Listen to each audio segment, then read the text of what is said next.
Assalamualaikum warahmatullahi wabarakatuh. Salam sehat, salam semangat. Semoga hari ini anak-anak dalam keadaan sehat walafiat dan masih tetap semangat belajarnya. Amin, amin, ya robbal alamin. Semangat belajar kembali ya anak-anak. Bersama dengan Ibu Tri Lestari, pada hari ini anak-anak akan mempelajari tema 3, tokoh dan penemuan, subtema 1, penemu yang mengubah dunia, untuk pembelajaran yang ke-1. Pada pertemuan hari ini, anak-anak akan mempelajari muatan pelajaran Bahasa Indonesia, IPA, dan IPS. Untuk Bahasa Indonesia, anak-anak diharapkan dapat menemukan informasi penting dari teks eksplanasi. Untuk muatan pelajaran IPA, anak-anak diharapkan dapat menjelaskan komponen-komponen listrik dan fungsinya. Dan untuk muatan pelajaran PS, anak-anak diharapkan dapat menjelaskan perubahan sosial budaya dalam kehidupan masyarakat atas ditemukannya listrik. Siap belajar ya anak-anak? Mari kita mulai untuk muatan pelajaran Bahasa Indonesia tentang informasi penting dari teks eksplanasi. Teks eksplanasi merupakan teks yang dibuat untuk menjelaskan proses terjadinya suatu fenomena atau peristiwa, baik fenomena alam maupun sosial secara ilmiah, menjawab pertanyaan mengapa dan bagaimana. Ciri-ciri teks eksplanasi yaitu yang pertama, struktur teks eksplanasinya meliputi A. Pernyataan atau penjelasan umum. Yang bersifat umum merupakan gambaran awal. Yang B yaitu deretan penjelas merupakan inti penjelasan dari teks eksplanasi tersebut. Dan yang C yaitu interpretasi merupakan kesimpulan penulis untuk teks eksplanasi tersebut. Nah, interpretasi ini boleh ada, boleh tidak ada. Tapi akan lebih baik jika teks eksplanasi tersebut terdapat interpretasinya. Ciri teks eksplanasi yang kedua yaitu memuat informasi yang bersifat faktual, yaitu informasi yang berdasarkan fakta, kebenarannya itu dapat dibuktikan secara ilmiah. Nah, mari kita lihat anak-anak buka buku paket tema 3 halaman 1 dan 2. Silakan anak-anak membaca teks bacaan yang berjudul Listrik Pengubah Wajah Dunia.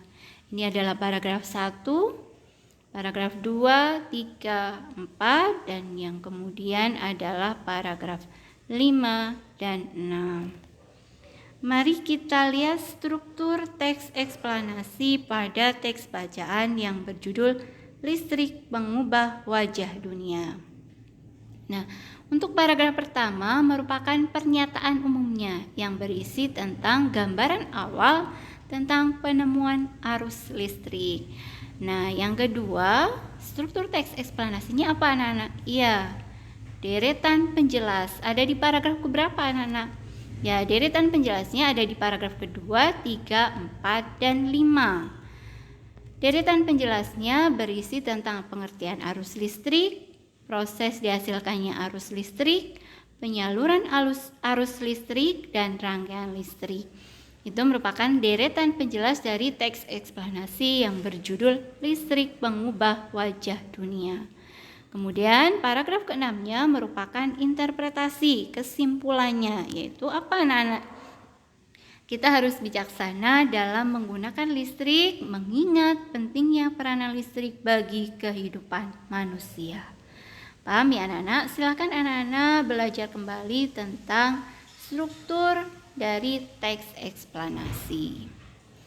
Kita lanjutkan untuk muatan pelajaran IPA tentang komponen-komponen listrik dan fungsinya.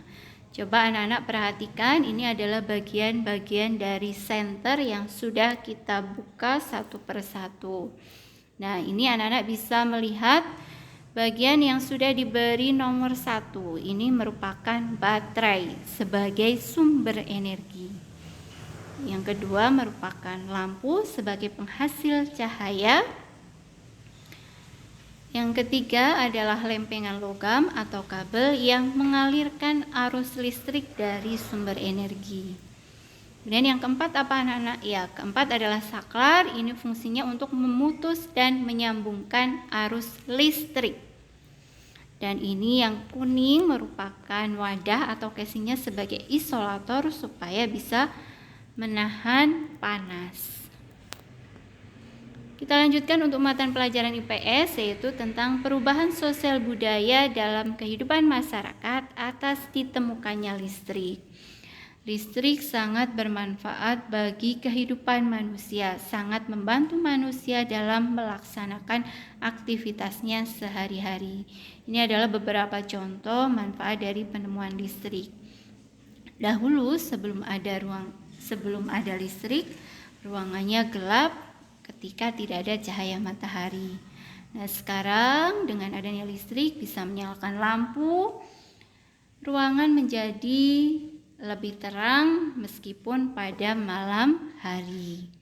Kemudian ini adalah setrika arang. Zaman dahulu ketika belum ada listrik, ketika merapikan pakaian, menghaluskan pakaian menggunakan setrika arang. Nah, sekarang tentunya setrika listrik sudah ditemukan. Ini memanfaatkan listrik untuk apa anak-anak? Supaya lebih mudah dalam menyetrika pakaian. Kemudian ini adalah contoh berikutnya. Ini apa anak-anak? Ya, pada zaman sekarang, ini sekarang ya. Kalau sekarang anak-anak itu menyelesaikan tugas, mengetik tugas itu menggunakan laptop dan komputer. Nah, ini kalau zaman dahulu anak-anak pada zaman dahulu mengetik tugas, membuat sebuah naskah itu menggunakan mesin ketik. Nah, berarti listrik itu sangat-sangat bermanfaat bagi kehidupan masyarakat, memperlancar aktivitas manusia. Nah, berikut ini adalah manfaat energi listrik dalam kehidupan sehari-hari. Di antaranya itu untuk penerangan, seperti yang tadi Bu Guru sampaikan, karena ketika malam hari, kalau zaman dahulu ruangan gelap hanya dengan lampu minyak. Nah, sekarang dengan adanya listrik, ruangan lebih terang dan dapat digunakan untuk aktivitas walaupun pada malam hari. Manfaat berikutnya adalah untuk menghidupkan barang-barang elektronik seperti HP, televisi, komputer, semuanya membutuhkan listrik. Digunakan dalam bidang kesehatan, ini manfaatnya banyak sekali. Digunakan oleh para dokter untuk membantu menyelesaikan permasalahan di bidang kesehatan. Kemudian adalah untuk mempermudah transaksi jual beli, karena sekarang sudah banyak sekali kegiatan jual beli online. Kita lanjutkan untuk hari ini. Silahkan anak-anak selesaikan tugas IPS berikut. Silakan anak-anak berdiskusi dengan orang tua tentang 5 perbedaan kehidupan atau kegiatan sebelum dan sesudah adanya listrik. Silakan anak-anak masukkan apa yang sudah anak-anak temukan dalam tabel berikut. Lengkapi tabel seperti contoh. Contoh yang Bu Guru sebutkan yaitu sebelum ada listrik, kita manusia menyetrika baju dengan setrika arang. Nah, setelah ada listrik, menyetrika baju dengan setrika listrik. Silakan, itu nomor 1 adalah contoh. Anak-anak sebutkan 5 contoh lainnya, kegiatan sebelum ada listrik dan setelah ada listrik. Paham ya? Demikian materi yang bisa Bu Guru sampaikan hari ini. Selamat belajar, semangat terus belajarnya. Sukses untuk kalian semua. Terima kasih. Wassalamualaikum warahmatullahi wabarakatuh.